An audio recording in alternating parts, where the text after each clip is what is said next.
নমস্কার বন্ধুরা, স্বাগতম সবাইকে। আজকে আমি তর্ক সংগ্রহ সম্পর্কে আলোচনা শুরু করছি।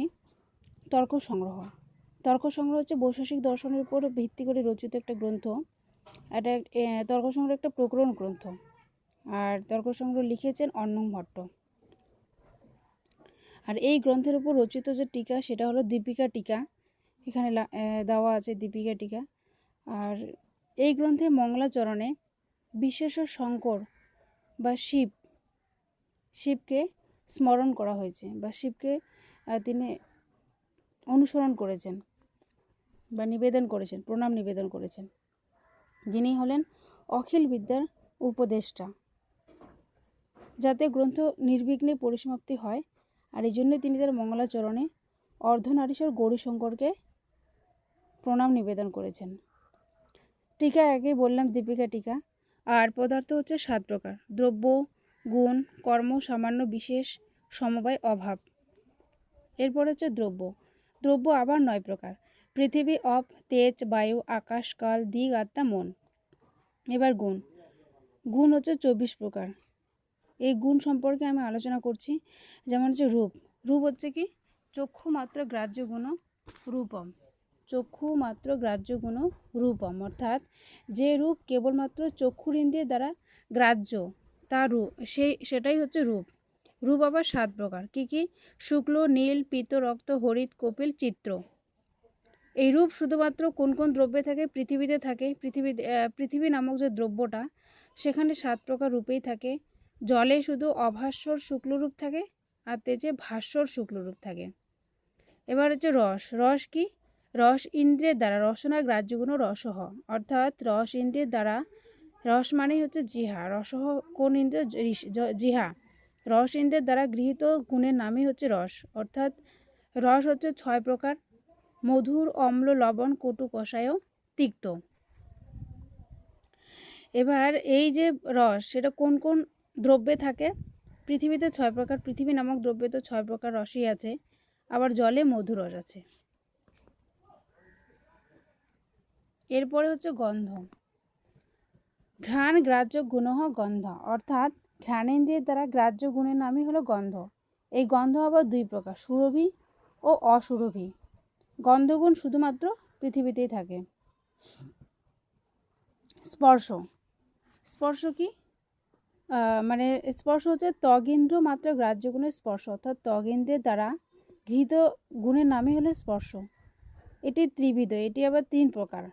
অর্থাৎ এই যে স্পর্শ, এটা আবার 3 প্রকার: শীত, উষ্ণ, অনুষ্ণাসিত। শীত স্পর্শ কোথা থেকে? জলে থেকে, অর্থাৎ জল নামক যে দ্রব্য, সেখানে শীত স্পর্শ থাকে, শীতল স্পর্শ থাকে। উষ্ণ স্পর্শ থাকে কোথায়? তেজে। তো তেজ নামক যে দ্রব্যটা আছে, সেখানে উষ্ণ নামক স্পর্শ থাকে। অর্থাৎ উষ্ণ স্পর্শ বলা হচ্ছে স্পর্শ একটা গুণ, অর্থাৎ তেজের মধ্যে উষ্ণ স্পর্শ যে থাকে সেটা একটা গুণ। আর অনুষ্ণাসিত থাকে পৃথিবীতে ও বায়ুতে। এবার হচ্ছে সংখ্যা কি? একত্বাদি ব্যবহৃত সংখ্যা, অর্থাৎ এই যে সংখ্যা, এই সংখ্যা গুণটা নবদ্রব্যবৃত্তি, আমাদের যে 9টা দ্রব্য আছে, সেই 9টা দ্রব্যেই সংখ্যা গুণটা থাকে। এক বলতে একত্বাদি, অর্থাৎ এক বলতে একত্ব বলতে একটা, এক। কিন্তু যখন একত্বাদি বলা হয়েছে, তখন একের অধিক, অর্থাৎ 1 থেকে 10। একত্ব বলতে এক, যেটা সর্বদাই নিত্য, কিন্তু একের অধিক অর্থাৎ দ্বিত্ব অর্থাৎ 2, 3, 4, 5 যখন বোঝায়, তখন সেখানে সেই সংখ্যা হয় অনিত্য। পরিমাণ কি? পরিমাণ এখানে সংজ্ঞাটা লিখি নাই, যাই হোক আমি বলছি। পরিমাণ হচ্ছে মান ব্যবহার সাধারণং কারণং, অর্থাৎ মান ব্যবহার অসাধারণং কারণং হচ্ছে পরিমাণ, অর্থাৎ যার দ্বারা কোনো বস্তুর পরিমাপ করা হয়ে থাকে।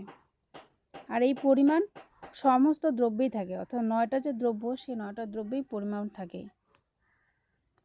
পৃথক না, পরিমাণ আবার 4 প্রকার। কি? অণু, মহৎ, দীর্ঘ, হ্রস্ব। এরপরে হচ্ছে পৃথক ব্যবহার সাধারণ কারণম হচ্ছে পৃথকত্ব, অর্থাৎ পৃথক ব্যবহারের যে অসাধারণ কারণ, সেটাই হচ্ছে পৃথক। এই পৃথক আবার 9টা দ্রব্যেই থাকে। একটা দ্রব্য থেকে আরেকটা দ্রব্যকে পৃথক করা বা ভিন্ন ব্যবহার, ভিন্ন করাটাই হচ্ছে পৃথক। আর এই পৃথক মানে হচ্ছে এই নিত্য দ্রব্যে পৃথকত্ব, নিত্য যে দ্রব্য, নিত্য দ্রব্যে পৃথকত্ব নিত্যই থাকে, আবার অনিত্য দ্রব্যে পৃথকত্ব অনিত্য।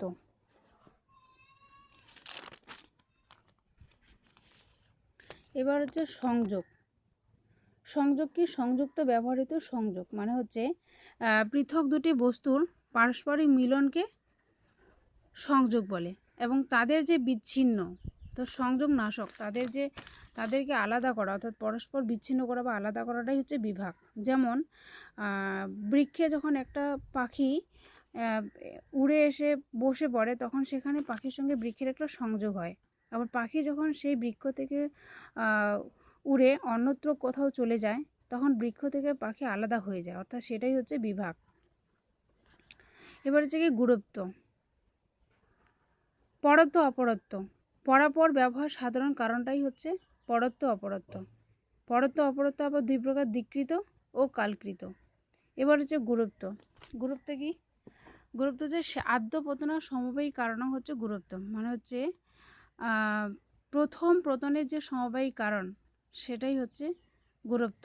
যেমন গাছ থেকে যখন একটা গাছের মানে বৃন্ত থেকে যখন একটা পাতা জুতো হয়ে মাটিতে পড়ে, তখন মাটিতে সংযুক্ত না হওয়া পর্যন্ত তার মধ্যে অনেকগুলি পতন ক্রিয়া পরিলক্ষিত হয়। সেই পতন ক্রিয়াগুলির মধ্যে প্রথম যে পতন ক্রিয়া হয় সেটাই হচ্ছে গুরুত্ব। আর দ্রব্যত্ব কি? স্যান্দন সমবায়ী কারণ দ্রব্যত্বম, অর্থাৎ স্যান্দনের যে স্যান্দনা সমবায়ী মানে অসমবায়ী হবে এখানে, স্যান্দনা অসমবায়ী কারণ, অর্থাৎ স্যান্দনের অসমবায়ী কারণকে দ্রব্যত্ব বলে। স্যান্দন বলতে এখানে প্রস্রবণকে বোঝায়, অর্থাৎ কোনো তরল বস্তুর পতন যে প্রবাহ সেটাই হচ্ছে স্যান্দন। আর এই স্যান্দন অর্থাৎ এই যে দ্রব্যত্ব, এই দ্রব্যত্ব গুণটা কোথায় কোথায় থাকে? পৃথিবী, জল ও তেজে থাকে। এবার এটা হচ্ছে দ্রব্যত্ব আবার সাংসিদ্ধিক ও নৈমিত্তিক ভেদে দুই প্রকার। এবার হচ্ছে দ্রব্যত্ব স্নেহ।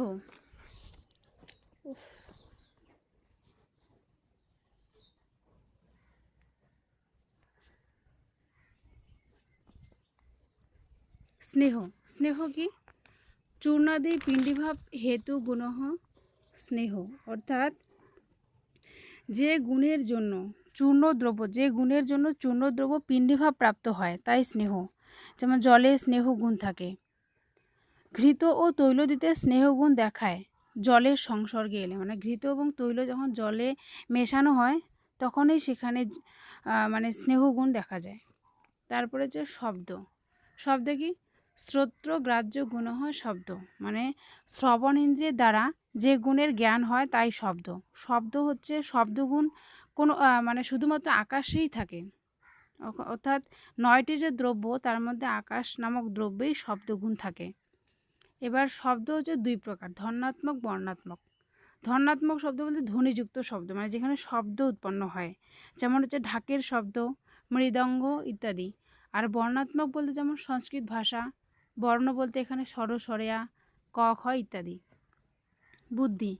বুদ্ধি কি? সর্বব্যবহার হেতু গুণ বুদ্ধি জ্ঞানম, অর্থাৎ সর্বব্যবহারের হেতু যে গুণ তাই হচ্ছে বুদ্ধি। এই বুদ্ধির সমার্থক শব্দ হচ্ছে জ্ঞান। সাংখ্য যোগ বেদান্ত দর্শনে এই বুদ্ধিকে আবার আলাদাভাবে বুদ্ধির সংজ্ঞা দেওয়া হয়েছে। যেমন ওখানে বলা হয়েছে যে নিশ্চয়াত্মিকা অন্তঃকরণ বুদ্ধি, অর্থাৎ বুদ্ধির সাহায্যে আমরা কোনো বস্তু সম্পর্কে একটা নিশ্চিত ধারণা বা দৃঢ়বিশ্বাস করতে পারি বা জাগাতে পারি, নিশ্চিত ধারণা দিতে পারি, সেটাই হচ্ছে বুদ্ধি। কিন্তু এখানে সর্বব্যবহারের হেতুগুণকে বুদ্ধি বলা হয়েছে। বুদ্ধি আবার দুই প্রকার।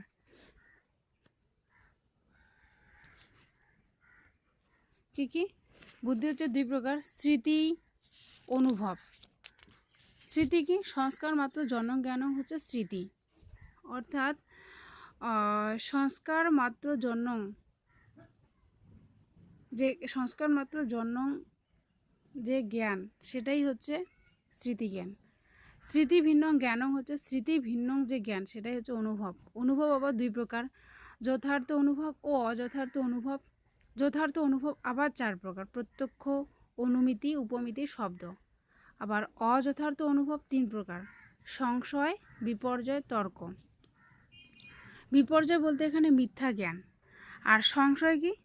সংশয় হচ্ছে বিরুদ্ধ নানা ধর্ম বৈশিষ্ট্যানাং সংশয়, অর্থাৎ একই ধর্মীতে, সংশয় বলতে একই ধর্মীতে বিরুদ্ধ নানা ধর্মের যে বৈশিষ্ট্য, মানে একই ধর্মীতে যখন বিরুদ্ধ নানা ধর্মের যে বৈশিষ্ট্য থাকে, বৈশিষ্ট্য থাকে বা জ্ঞান হয়, সেটাই হচ্ছে সংশয়। আর তর্ক কি? তর্ক হচ্ছে মানে যদি বর্ণি স্যাৎ তর্হি ধূমোপি, মানে যদি বর্ণি ন স্যাৎ তর্হি ধূমোপি ন স্যাৎ, অর্থাৎ যদি সেখানে বর্ণি না থাকে তাহলে সেখানে ধূমও থাকবে না। অর্থাৎ ব্যাপারোপেন ব্যাপকারোপক আরোপ তর্ক, অর্থাৎ ব্যাপের আহার্য আরোপের দ্বারা ব্যাপকের আহার্য আরোপকে তর্ক বলা হয়। সুখ, সুখ কি? সর্বেশাম অনুকূল বেদনীয় হচ্ছে সুখম, অর্থাৎ সব দিক দিয়ে যখন আমরা একটা অনুকূল বা ভালো অবস্থার সম্মুখীন হই তখন সেখানে সুখ লাভ হয়। আর দুঃখ কি? প্রতিকূল বেদনীয়ম, অর্থাৎ সুখের বিপরীত, অর্থাৎ সব দিক দিয়ে যখন আমাদের একটা খারাপ অবস্থার আমরা সম্মুখীন হই বা প্রতিকূল অবস্থার, সেখানে দুঃখ হয়। ইচ্ছা কি? ইচ্ছা হচ্ছে কামনা। আর ক্রোধ হচ্ছে দেশ, আর দেশ হচ্ছে কি ক্রোধ বা রাগ বা ঘৃণা। কৃতি হচ্ছে কি প্রযত্ন। ধর্ম কি? বিহিত কর্মের জন্য ধর্ম, অর্থাৎ যা করলে আমাদের মানে যা করলে আমাদের কি হয়? পুণ্য কর্ম হয়, অর্থাৎ শাস্ত্রসম্মত কর্ম যেটা বলা হয় সেটাই হচ্ছে ধর্ম। আর অধর্ম কি? নিষিদ্ধ কর্মের জন্য অধর্ম, অর্থাৎ যে কর্ম করলে আমাদের পাপ হয় সেটাই হচ্ছে নিষিদ্ধ কর্ম। সংস্কার আবার তিন প্রকার, বেগ, ভাবনায়, স্থিতিস্থাপক। এবারে হচ্ছে কর্ম। কর্ম হচ্ছে কি? কর্ম পাঁচ প্রকার। আর উৎক্ষেপণ, এবার এক নম্বর হচ্ছে উৎক্ষেপণ কি? ঊর্ধ্বদেশ সংযোগ হেতু উৎক্ষেপণ, মানে হচ্ছে একটি পাথরকে যখন আমরা উপরের দিকে ছুঁড়ে দেই তখন সেটা উপরের দিকে ছুঁড়ে দেই, তখন সেই যে ঊর্ধ্বদেশ সংযোগ সেটাই হচ্ছে উৎক্ষেপণ। আর অবক্ষেপণকে অধোদেশ সংযোগ হেতু অবক্ষেপণ, অর্থাৎ নিচের দিকে কোনো বস্তু নিক্ষেপ করাই হচ্ছে অধক্ষেপণ। আর আকুঞ্চন কি? শরীর সন্নিকৃষ্ট সংযোগ হেতু, অর্থাৎ শরীরের সামনাসামনি সংযোগ প্রতি কারণকে আকুঞ্চন বলে। অর্থাৎ হাতের আঙুলগুলিকে যখন আমরা সংকুচিত করে মুষ্টিবদ্ধ করে, হাতের আঙুলগুলিকে যখন আমরা সংকুচিত করে মুষ্টিবদ্ধ করি তখন সেটা আকুঞ্চন। আর প্রসারণকে শরীর বিপ্রকৃষ্ট সংযোগ হেতু প্রসারণম, অর্থাৎ শরীরের দূরবর্তী সংযোগের প্রতি কারণকে প্রসারণ বলে। যেমন মুষ্টিবদ্ধ হাতকে আমরা যখন আমরা মুষ্টি করি তখন আমাদের আকুঞ্চন, যখন হাতের আঙুলগুলিকে আমরা ছড়িয়ে দেই বা প্রসারিত করি তখন সেটা প্রসারণ। আর গমন কি? অন্যৎ সর্বং গমনম, মানে হচ্ছে এই যে চার প্রকার কর্ম আছে, উৎক্ষেপণ, অবক্ষেপণ, আকুঞ্চন, মানে প্রসারণ, এই চার প্রকার কর্মই গমনের অন্তর্ভুক্ত। এবারে যে সামান্য, সামান্য কি? সামান্য হচ্ছে পরসামান্য, অপর সামান্য। পরসামান্য হচ্ছে অধিক দেশবৃত্তি, অপর সামান্য হচ্ছে, এখানে একটু গণ্ডগোল যে লিখতে আমার, পরসামান্য হচ্ছে অধিক দেশবৃত্তি আর অপর সামান্য হচ্ছে ন্যূন দেশবৃত্তি। আর সামান্য বলতে এখানে বোঝায় জাতিকে। বিশেষ, বিশেষ কি? নিত্য দ্রব্যবৃত্তে বিশেষ অনন্তা এব, মানে বিশেষ শুধুমাত্র নিত্যদ্রব্যেই থাকে, বিশেষ শুধুমাত্র নিত্যদ্রব্যেই থাকে। আর সমবায় কি? সমবায় একো এব, সমবায় একটি, মানে সমবায় সম্পর্কে থাকে। অভাব, অভাব হচ্ছে চার প্রকার, প্রাগভাব, প্রাগভাব, প্রাগভাব কি? এবার অভাবের চার প্রকারের মধ্যে প্রাগভাব, অনাদি শান্ত প্রাগভাব উৎপত্তে কার্যস্য, মানে হচ্ছে কার্যবস্তু উৎপন্ন হওয়ার পূর্বে বস্তুর যে অভাব থাকে, কার্যবস্তু উৎপন্ন হওয়ার পূর্বে বস্তুর যে অভাব থাকে সেটাই হচ্ছে প্রাগভাব। যেমন যেমন হচ্ছে ঘটাদি উৎপত্তি মানে ঘট যখন উৎপন্ন হয়নি, মৃত্তিকায় আছে, তখন সেখানে মৃত্তিকাতে ঘটের অভাব দেখা যায়। কিন্তু যখন মৃত্তিকা থেকে ঘট উৎপন্ন হয়ে যায় তখন সেখানে কিন্তু আর ঘটের অভাব দেখা যায় না। এটাই হচ্ছে প্রাগভাব। তারপরে কি প্রধ্বংস ভাব। স্যাদির অনন্ত প্রধ্বংস উৎপত্তি অনন্তরং কার্যস্য। মানে হচ্ছে স্বাদী অথচ অনন্ত যে অভাব তাকেই প্রধ্বংসাভাব বলে। কোনো বস্তু উৎপন্ন হওয়ার পরে তা ধ্বংস হলে তার অভাবই হচ্ছে প্রধ্বংসাভাব। যেমন মৃত্তিকা দ্বারা কী হয়, মৃত্তিকা দ্বারা ঘট যখন নির্মিত হচ্ছে, সেই ঘট ভেঙে গেলে সেই ভেঙে যাওয়া ঘটকে আর আমরা জোড়া লাগিয়ে পূর্বের মতো ঘট উৎপন্ন করতে পারি না, অর্থাৎ ধ্বংস হয়ে যায়, সেটাই হচ্ছে প্রধ্বংসাভাব। আর অত্যন্ত ভাব কি, ত্রৈকালিক সংসর্গাবচ্ছিন্ন প্রতিযোগিতা অত্যন্ত ভাব। অর্থাৎ যে অভাব ত্রৈকালিক অর্থাৎ 3 কালে, অর্থাৎ ভূত ভবিষ্যৎ বর্তমান, এই 3 কালেই সবসময়ই বর্তমান থাকে, মানে সবসময় একই রকম থাকে, সেটাই হচ্ছে অত্যন্ত ভাব। যেমন বায়ুতে রূপের ভাব। বায়ুতে রূপের ভাব অর্থাৎ রূপরহিত স্পর্শমান বায়ু, মানে বায়ুতে সবসময় যে রূপের অভাব থাকে, এটা হচ্ছে নিত্য, অর্থাৎ এটাই হচ্ছে অত্যন্ত ভাব। যেমন আকাশে কুসুম, আকাশে কখনো আমাদের কুসুম বা ফুল দেখা যায় না, এটা সবসময় অলিক বস্তু, অর্থাৎ এটা অসম্ভব, এটাই হচ্ছে অত্যন্ত ভাব। আর অনন্য ভাব কি, তাদাত্ম্য সম্বন্ধবচ্ছিন্ন প্রতিযোগিতা অনন্য ভাব। অর্থাৎ সংসর্গ ভাব ভিন্ন, অভাবই হচ্ছে অনন্য ভাব। অর্থাৎ যে অভাবে প্রতিযোগীর সংসর্গাবচ্ছিন্ন না হয়ে তাদাত্ম্য সম্বন্ধবচ্ছিন্ন হয়, সেই অভাবই হচ্ছে অনন্য ভাব। যেমন ঘট ন পটহ, অর্থাৎ এই যে ঘট ন পটহ, এই জ্ঞানে ঘটাদি কারণে প্রতিযোগীকে তাদাত্ম্য সম্বন্ধে নিষেধ করা হয়েছে। এখানে তাদাত্ম্য সম্বন্ধটা মানে প্রতিযোগিতা অবচ্ছেদক সম্বন্ধ। তাই ঘট ও পটের অন্যান্য প্রতিযোগিত্ব ও অন্যান্য অনুযোগিত্ব থাকায় এই অভাবকে অনন্যভাব বলা হয়েছে। থ্যাংক ইউ বন্ধুরা, প্লিজ সাবস্ক্রাইব করবেন, আর হচ্ছে ভিডিওটি শেয়ার করবেন, সবাই পড়বেন, ভালো থাকবেন সবাই, থ্যাংক ইউ।